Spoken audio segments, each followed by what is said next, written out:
Overall देखेंगे तो अभी करंट में कंसोर्शियम का 2 करंट डिसीजन आया है। एक तो कंसोर्शियम ने कोर्ट में सबमिट किया है अपना डिसीजन कि अब वो पेपर हिंदी में भी लेगा।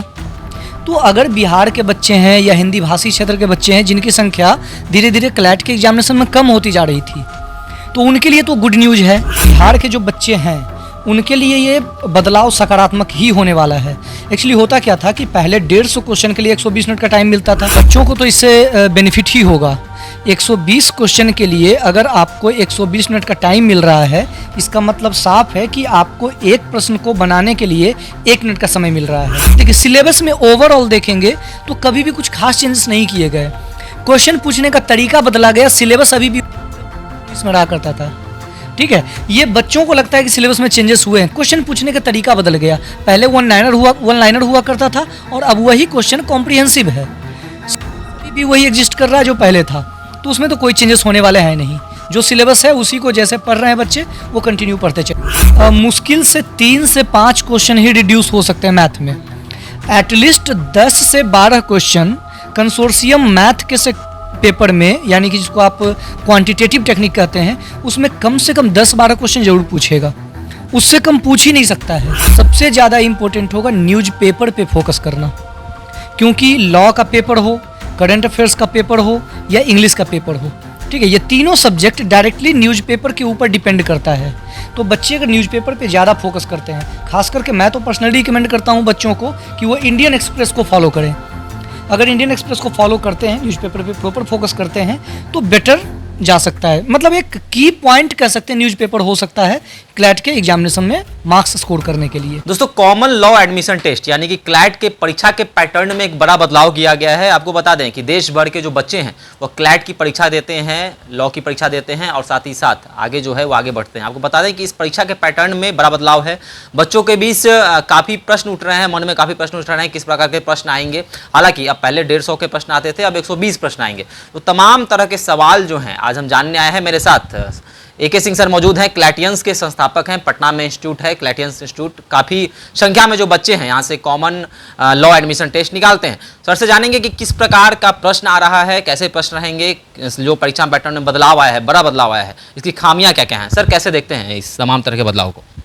देखिए, बदलाव सकारात्मक और नकारात्मक दोनों तरीके का है, लेकिन नॉर्मली बिहार के जो बच्चे हैं उनके लिए ये बदलाव सकारात्मक ही होने वाला है। एक्चुअली होता क्या था कि पहले 150 क्वेश्चन के लिए 120 मिनट का टाइम मिलता था। अभी उस 120 मिनट में अब बच्चों को 120 क्वेश्चन ही सॉल्व करने का होगा। ठीक है, तो 30 मिनट बच्चों को एक्स्ट्रा टाइम मिलेगा जहाँ पर वो क्वेश्चन को आराम से सॉल्व कर सकते हैं। तो ये एक बेहतर बदलाव है, अच्छा ही कहा जा सकता है इसे। सर पहले 150 प्रश्न, अब 120 प्रश्न, तो कहीं ना कहीं से जो प्रश्नों की संख्या के साथ छेड़छाड़, तो बच्चों के लिए ये लाभप्रद साबित होने वाला है या फिर मुश्किलों का सामना करना पड़ेगा बच्चों को? नहीं, बच्चों को तो इससे बेनिफिट ही होगा। 120 क्वेश्चन के लिए अगर आपको 120 मिनट का टाइम मिल रहा है, इसका मतलब साफ है कि आपको एक प्रश्न को बनाने के लिए 1 मिनट का समय मिल रहा है।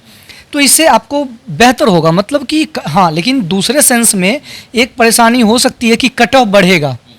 पहले अगर कंपटीशन थोड़ा सा कम हो जाया करता था नंबर ऑफ क्वेश्चन की वजह से, जो ब्राइट स्टूडेंट होते थे या जो प्रिपेयर अच्छे से करके जाते थे उनके लिए बेहतर होता था। अभी क्या होगा कि जिनकी प्रिपरेशन थोड़ी सी कम भी होगी वो भी ज़्यादा बेहतर कर सकते हैं, कंपटीशन ज़्यादा बनेगा, ये तो है। तो जैसे 150 प्रश्न 120 हो रहे हैं, तो मतलब काटा कहाँ से जा सकता है? किन किन, जैसे कि कोई भी जो भी प्रश्न आते हैं, या फिर करंट अफेयर से हो या फिर इंग्लिश से हो या फिर तमाम जो सब्जेक्ट हैं, विषय हैं, तो कहाँ से प्रश्न जो हैं घटाए जाएंगे और फिर 120 जो है शिफ्ट किया जाएगा प्रश्नों की संख्या को? देखिए, 120 क्वेश्चन की जो आप बात कर रहे हैं वो जिस तरीके से, पहले देखो कंसोर्शियम ने नंबर ऑफ क्वेश्चन के जगह पे परसेंटेज ऑफ क्वेश्चन का एक फार्मूला डिसाइड किया है। जैसे 5 सब्जेक्ट हैं, जैसे इंग्लिश है तो इंग्लिश के लिए 20% का एक वेटेज रखा गया है 120 में से। करंट अफेयर्स और जीके के लिए 25% का वेटेज है।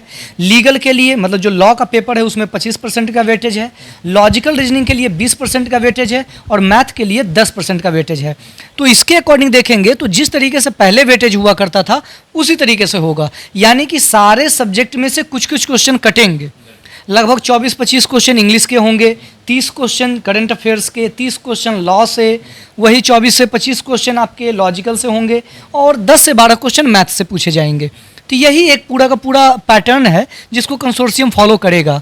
ऐसे कंसोर्शियम से मेरी बात हुई थी अभी जब ये सारी चीज़ें आई, नोटिफिकेशन आया, तो मैंने कंसोर्शियम से मेरी बात हुई थी, तो उन्होंने कहा कि लगभग इसी तरह का पैटर्न फॉलो किया जाएगा, लेकिन फाइनल नोटिफिकेशन अगस्त में आएगा, तो वहाँ पर बच्चों को क्लियरली पता चल जाएगा। लेकिन तब तक मुझे लगता है कि जो परसेंटेज वाला पैटर्न है उसी के अकॉर्डिंग बच्चों को पूरा प्रिपेयर करना चाहिए। फिर अंग्रेजी की बात करते हैं। आपने कहा अंग्रेजी की बात कही तो अंग्रेजी की संख्या भी घटाई जा सकती है। बिहार में हम लोग हैं, खासकर बिहार के जो बच्चे होते हैं अंग्रेजी में थोड़े से वीक होते हैं, तो अंग्रेजी की संख्या अगर प्रश्नों की संख्या घटाई जाती है तो वो बच्चों के लिए किस प्रकार देखते हैं कि बच्चे इससे खुश हो पाएंगे या फिर कहीं ना कहीं प्रश्नों की संख्या को हटाकर वो जो गुणवत्तापूर्ण शिक्षा की बात की जाती है उसमें छेड़छाड़ किया जा रहा है? देखिए ओवरऑल देखेंगे तो दो अभी करंट में कंसोर्शियम का 2 करंट डिसीजन आया है। एक तो कंसोर्शियम ने कोर्ट में सबमिट किया है अपना डिसीजन कि अब वो पेपर हिंदी में भी लेगा। तो अगर बिहार के बच्चे हैं या हिंदी भाषी क्षेत्र के बच्चे हैं जिनकी संख्या धीरे धीरे क्लैट के एग्जामिनेशन में कम होती जा रही थी, तो उनके लिए तो गुड न्यूज़ है कि वो अब चाहेंगे तो हिंदी और इंग्लिश दोनों को एक तरह से मिक्स करके अगर अच्छे से प्रिपेयर करें तो मिक्स करके वो ज़्यादा अच्छा स्कोर कर पाएंगे। पहली बात तो ये है। दूसरी बात ये कि अगर ये क्वेश्चन नंबर ऑफ क्वेश्चन अगर रिड्यूस किया जा रहा है, ठीक है, तो इसमें भी बेहतर हो जाएगा कि एक चांस ये भी बन रहा है कि इंग्लिश और लॉजिकल रीजनिंग ये दोनों प्रॉपर इंग्लिश बेस्ड है। इसमें बेहतर ये हो सकता है कि अगर दोनों को मिलाकर क्वेश्चन पूछे गए तो इन दोनों में नंबर ऑफ क्वेश्चन रिड्यूस कर जाएंगे, बाकी क्वेश्चन बढ़ेंगे और ये दोनों रिड्यूस कर जाएंगे, तो यहाँ पे एक बेनिफिट हो सकता है ज़्यादा। तो ओवरऑल बिहार के बच्चे या जो हिंदी भाषी क्षेत्र के बच्चे हैं उनके लिए तो ये पैटर्न और ये जो नया डिसीजन है वो बेनिफिशियरी होने वाला है। परीक्षा पैटर्न में बदलाव तो क्या सिलेबस में भी बदलाव हो सकता है सर आगे? सिलेबस में अभी तक जो देखने को मिल रहा है उसमें कुछ खास बदलाव तो नहीं हो सकता है, क्योंकि एक देखिए सिलेबस में ओवरऑल देखेंगे तो कभी भी कुछ खास चेंजेस नहीं किए गए। क्वेश्चन पूछने का तरीका बदला गया, सिलेबस अभी भी वही है जो 2019 में रहा करता था। ठीक है, ये बच्चों को लगता है कि सिलेबस में चेंजेस हुए हैं, क्वेश्चन पूछने का तरीका बदल गया। पहले वन लाइनर हुआ करता था और अब वही क्वेश्चन कॉम्प्रिहेंसिव है। सिलेबस अभी भी वही एग्जिस्ट कर रहा है जो पहले था, तो उसमें तो कोई चेंजेस होने वाले हैं नहीं। जो सिलेबस है उसी को जैसे पढ़ रहे हैं बच्चे वो कंटिन्यू पढ़ते चले। मैथ्स की बात हम लोग करेंगे कि मैथ में जो बच्चे होते हैं, खासकर जो हमारे बिहार के बच्चे होते हैं काफ़ी स्ट्रांग होते हैं, उनकी संख्या अगर घटाई जाती है, अंग्रेजी की संख्या अगर सपोज अगर उतनी ही रहती है या फिर हिंदी की बात करें तो अगर मैथ्स की संख्या घटाई जाती है या फिर हिंदी की संख्या घटाई जाती है तो ये कितना हानि मतलब लॉस जो है बच्चों के लिए साबित हो सकता है, बिहारी खासकर बिहार के बच्चों के लिए? देखिए मैथ का क्वेश्चन बहुत ज़्यादा रिड्यूस नहीं होगा, मुश्किल से 3 से 5 क्वेश्चन ही रिड्यूस हो सकते हैं मैथ में। एटलीस्ट 10 से 12 क्वेश्चन कंसोर्शियम मैथ के से पेपर में, यानी कि जिसको आप क्वांटिटेटिव टेक्निक कहते हैं, उसमें कम से कम 10-12 क्वेश्चन जरूर पूछेगा, उससे कम पूछ ही नहीं सकता है। तो ये तो रहेगा, उसके वेटेज में कुछ खास छेड़छाड़ नहीं हो रही है। 3 से 5 क्वेश्चन है जो कम हो रहा है, तो उससे कोई खास फर्क नहीं पड़ेगा बच्चों को ऊपर। 2024 का जो परीक्षा है क्लैट का दिसंबर में शायद होने वाला है, क्या संदेश देना चाहेंगे बच्चों को कि किस प्रकार तैयारी करें? प्रश्नों की संख्या घटी है तो क्या संदेश होगा एक छोटा सा आपका? देखिए सबसे इम्पोर्टेंट होगा कि बच्चों को अपने लैंग्वेज के ऊपर फोकस करना चाहिए। लैंग्वेज बहुत इम्पोर्टेंट है। जैसे आप ऐसे समझिए कि 120 क्वेश्चंस हैं, 120 क्वेश्चन का मतलब होता है कि उनके पेपर में लगभग मान के चलिए कि 20 से 25 पैसेज पूछा जाएगा। तो बच्चों को 20 से 25 पैसेज इंग्लिश लैंग्वेज में पढ़ना, उसके क्वेश्चन को पढ़ना और उसे सॉल्व करना लॉजिकली प्रॉपर नॉलेज को इम्प्लीमेंट करके। थोड़ा सा टफ तो है, इसे अगर आसान बनाना है तो सबसे ज़्यादा इम्पोर्टेंट होगा न्यूज़पेपर पे फोकस करना, क्योंकि लॉ का पेपर हो, करंट अफेयर्स का पेपर हो या इंग्लिश का पेपर हो, ठीक है, ये तीनों सब्जेक्ट डायरेक्टली न्यूज़पेपर के ऊपर डिपेंड करता है। तो बच्चे अगर न्यूज़पेपर पे ज़्यादा फोकस करते हैं, खास करके मैं तो पर्सनली रिकमेंड करता हूँ बच्चों को कि वो इंडियन एक्सप्रेस को फॉलो करें। अगर इंडियन एक्सप्रेस को फॉलो करते हैं, न्यूज़पेपर पे प्रॉपर फोकस करते हैं तो बेटर जा सकता है। मतलब एक की पॉइंट कह सकते हैं न्यूज़पेपर हो सकता है क्लैट के एग्जामिनेशन में मार्क्स स्कोर करने के लिए। बाकी जो मेथड होता है कि आप नॉलेज गेन करिए, सिलेबस के अकॉर्डिंग मॉक टेस्ट सीरीज दीजिए, वो तब तो चलता रहेगा। न्यूज़पेपर मेन पॉइंट हो सकता है जिसके ऊपर बच्चों को फोकस करना चाहिए। तो सर क्या ऐसा भी हो सकता है कि अगर प्रश्नों की संख्या को हटाया गया है तो जो भी प्रश्न आते थे, जो भी इजी प्रश्न आते थे, उसको थोड़ा सा वास्ट किया जाए, उसको थोड़ा सा कठिन सवाल पूछे जाएँ, ऐसा भी हो सकता है? ऐसा नहीं होगा। अभी तक ऐसे 2020 से जो पेपर चेंज हुआ है उसमें आसान सवाल तो अभी तक नहीं पूछे गए हैं। लास्ट 2019 में आसान सवाल पूछा गया था जिसका कट ऑफ भी बहुत ज़्यादा हाई रहा था, लेकिन उसके बाद से अभी तक कोई भी आसान सवाल नहीं पूछे गए हैं।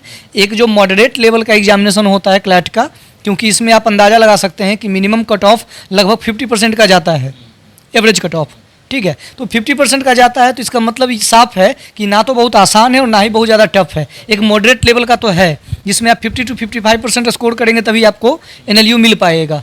तो मॉडरेट ही था और मॉडरेट ही रहेगा, उसमें कुछ खास चेंजेस होने को मुझे नहीं दिख रहा है। चलिए, कुछ खास चेंजेस नहीं हो सकते हैं। और क्लैटियंस के जो बच्चे हैं या फिर जो भी बिहार के बच्चे हैं, साथ ही साथ जो तैयारी कर रहे हैं क्लैट का, उनको भी मेरा यह संदेश होगा कि 150 की जगह पर अब 120 प्रश्न ही पूछे जाएंगे, पर आपको इसको हल्के में लेने की ज़रूरत नहीं है। प्रश्न जो रहेंगे वह जो जैसा प्रश्न आ रहे हैं वैसे ही प्रश्न रहेंगे, तो हल्के में लेने की ज़रूरत नहीं है। तैयारी करना है और 2024 का जो क्लैट का एग्ज़ाम है उसको अच्छे तरीके से देना है और क्लैट को निकालना है। तो सर ने जो भी बातें कही, साथ ही साथ किस प्रकार के प्रश्न आएंगे, कैसे प्रश्न आएंगे, किन प्रश्नों की संख्या घट सकती है, इन तमाम चीज़ों पर जो है सर ने प्रकाश डाला। तो इसके विषय में आपके क्या विचार हैं? जो परीक्षा पैटर्न में बदलाव किया गया है उससे जुड़े अगर कोई भी प्रश्न है आपके, तो आप भी हमारे कमेंट सेक्शन में बता सकते हैं, सर उसका जवाब भी देंगे। देखते रहें द बिहार टॉप। धन्यवाद।